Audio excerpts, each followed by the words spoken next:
That's all. Other than हम लोगों को कुछ नहीं है। आज भी ना अपोजिशन पूछे नहीं, ना किसी ने पूछा भी नहीं। मैं खुद जिम्मेदारी से ये पूरा हाउस में मैं चर्चा को ले लिए, पूरा डिटेल्स दे दिए और आज ये स्टेटमेंट भी पूरे जिस्ट पूरा इंफॉर्मेशन इसमें one by one chronological what is the process, what is the outcome, I have given everything. So again I wanted to tell my learned friend, सरकार कोई छुपाने का, सरकार को कोई भागने का इरादा नहीं है. आप लोग जो बोले हम लोग लीगली वेटिंग कर लेंगे. जो डेटा मैं टेबल कर सकता हूं सब कुछ टेबल करूंगा. इंडिविजुअल का जहां तक मुझे पता है, क्योंकि I was an parliament member when the bill was passed in the parliament, data privacy act. अगर किसी इंडिविजुअल का कहीं पब्लिक डोमेन में कहीं पर हम लगाए वो क्रिमिनल प्रोसिक्यूशन के लायक है. इसीलिए हम लोग टेबल नहीं किए. जो अकबर साहब ने जो पूछ रहा है, जो डिमांड कर रहा है, हम लोग टेबल करने के लिए तैयार है. और दूसरी बात रहा अकबर साहब, ये जो अगर हमारे मंत्री महोदय केटीआर ने पिछले जो मंत्री किया, ये ऑफिशियल डॉक्यूमेंट जो कह रहे हैं ना, इसके हिसाब से 33 पेज आप भी स्टडी करो. उनके हिसाब से 100% पॉपुलेशन, 51% बीसीस, 21% ओसीस, 18% एससीस, 10% एसटीस, मिला के 100%. इसमें मुस्लिम बीसीस भी इसमें, उसके एक पेज पलटा है तो एक पेज पलटा अकबर साहब. 34 पेज में मुस्लिम पॉपुलेशन दिया 11%. उन लोग मुस्लिम पॉपुलेशन ने दिया 11%, जो मेरा रिपोर्ट में 12.6% है. विदाउट 3.1% हम लोग सिस्टम में नहीं आया. 96.9% जो हम लोग जो रिपोर्ट किए उसमें 96.9% में मुस्लिम पॉपुलेशन इज 12.56. मतलब परसेंटेज इंक्रीज हुआ, कम हुआ. और दूसरी बात रहा इंक्लूडिंग बीसी रिजर्व, इंक्लूडिंग मुस्लिम बीसीस ऑल्सो 51%. अगर ये 51% बीसीस मुस्लिम बीसीस 10% है, 10% निकाले तो ये 40% हो जा रहा है. जो पिछले सरकार ने जो बीसीस का जो पॉपुलेशन दिखा है, तो आज मैं 46.25 दिए बीसीस के लिए. तो मैं आप पॉपुलेशन के हिसाब से देख रहे, जो पॉपुलेशन सिस्टम में आया ये एक्यूरेट है. इसीलिए बीसी हिंदू प्रैक्टिसिंग बीसीस का पॉपुलेशन बढ़ गए, बीसीस मुस्लिम प्रैक्टिसिंग का भी पॉपुलेशन बढ़ गए. यहां पर कम हुआ ओसीस का. वो पिछले सरकार ने 21% दिया ओसीस का. मेरा रिपोर्ट में इंक्लूडिंग मुस्लिम ओसी प्रैक्टिस 15%, अदरवाइज 12% मेरा हिसाब में है. तो यहां पर कौन सी जाति को हम अन्याय किए? जो एक्चुअल डाटा हम दिखाए, हम पूरे दे दिए, हर चीज हम दिखाए. मुस्लिम का वो अपर कास्ट कौन है, मुस्लिम में बीसी कास्ट कौन है, मैं इन डिटेल टोटो पूरा दिखाए. तो आज बोल रहा है नहीं सरकार ने झूठ बोल रहा है. किसको भटकाने के लिए कोशिश कर रहे अध्यक्ष महोदय? इन लोग किसको क्यों झूठ बोलने के लिए कोशिश कर रहे? वो लोग काम नहीं करते, हम लोग किए. तो वो जो किया वो हम लोगों को ये कर रहे हैं. अध्यक्ष महोदय, मैं आज पूरा फिर एक बार मैं बोलना चाहता हूं. अध्यक्ष, ఎస్సీ పాపులేషన్ మా రిపోర్ట్ ప్రకారం ఈ రోజు మొత్తం సర్వేలో పాల్గొన్న కుటుంబాలు పబ్లిక్ 3,54,77,554 మంది. వీళ్ళందరూ సర్వేలో పాల్గొన్నారు. ఇది ఎంత అంటే 96.9%. ఇందులో ఎస్సీలు 61,84,319 మంది.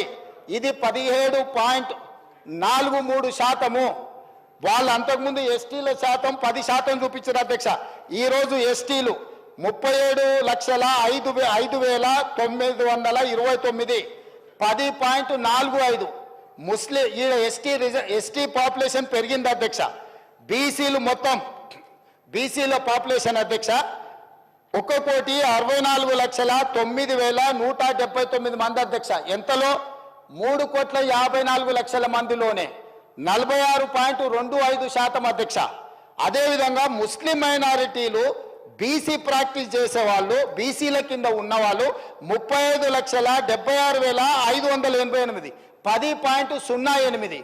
ఈ 46.25% 10.08% కలిపితే 56.33% అధ్యక్ష.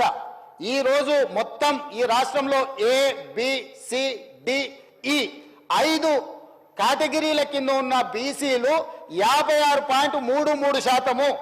గత ప్రభుత్వం ఇచ్చిన రిపోర్టు 51% అధ్యక్షుడి రిపోర్టు ఉంది. 51% గత ప్రభుత్వం ఇస్తే వాళ్ళందరికీ ABCDE కేటగిరీ మొత్తం కలిపి ఈ రోజు నా ప్రభుత్వం చేసిన పక్కా లెక్కల ప్రకారం 56.33% వచ్చింది. రాజకీయ ప్రయోజనాల కోసము అవగాహన రాహిత్యంతో అర్థం పర్థం లేని మాటలు రోడ్డు మీద ఎవరో మాట్లాడితే అవి తీసుకొచ్చి 9.5 సంవత్సరాలు నేను మంత్రిగా పనిచేసిన అని గప్పాలు కొట్టే వ్యక్తి వాటిని తీసుకొచ్చి ఇక్కడ మాట్లాడుతుండు. ఆ రోజు నేను మాట్లాడింది మీరు ఎంగేజ్ చేసిన వాళ్ళు ఎవరో మీ దగ్గర డేటా ఉందా?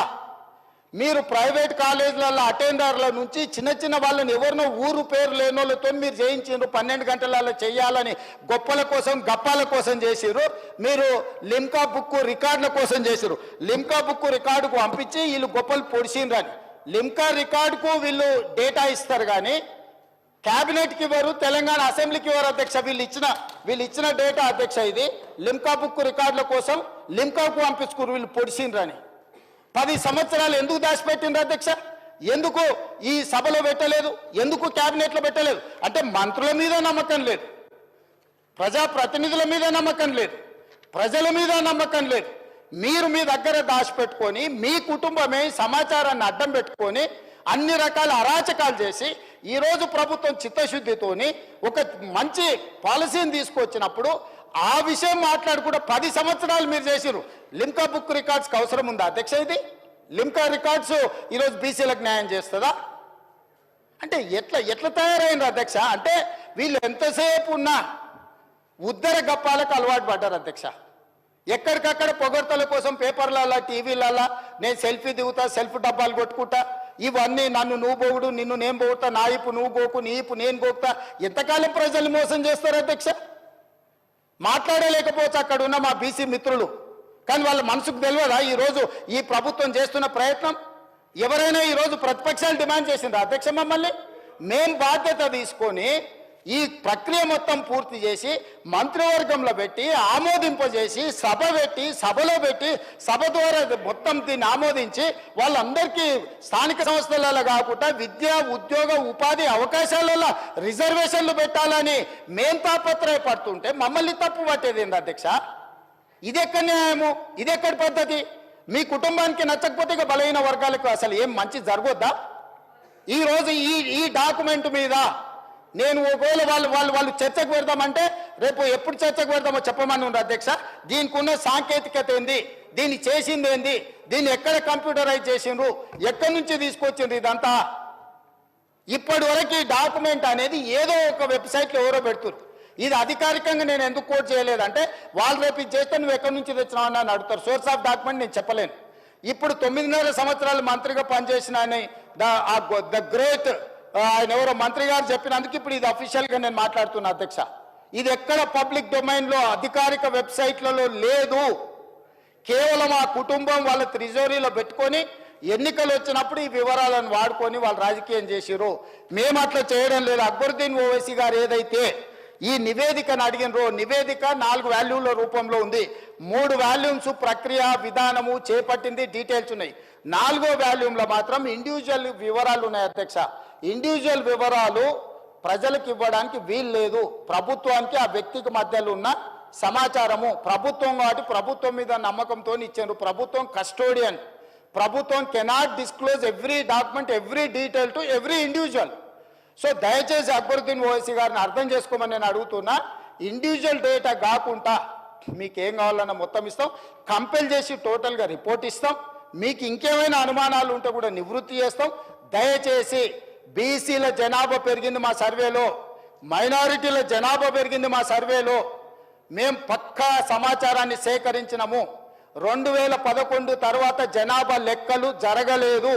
జనాభా లెక్కలు కూడా కేంద్ర ప్రభుత్వం ఇచ్చిన ఒక అంచనా ప్రకారం ప్రతి సంవత్సరం 1.20 మాత్రమే పాపులేషన్ పెరుగుతూ వచ్చింది.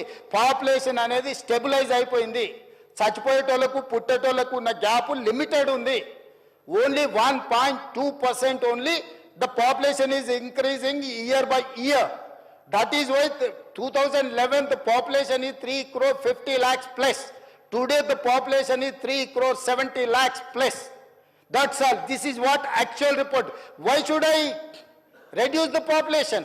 What is the point? నాకు పోయేదేముంది? ఈరోజు 56% బీసీలు అని చెప్పిన 3 లక్షల కుటుంబాలు రాలేదని చెప్పిన 3 లక్షల కుటుంబాలు ఈజ్ ఈక్వల్ టు 16 లక్షల జనాలు. సో ఈ ప్రభుత్వానికి దాపరికం లేదు. ఒకవేళ నిజంగానే అబద్ధాలు చెప్పాలనుకుంటే వాళ్ళ సమాచారం ఈయనల గురించి నేను ఎందుకు చెప్తుంటే అధ్యక్ష?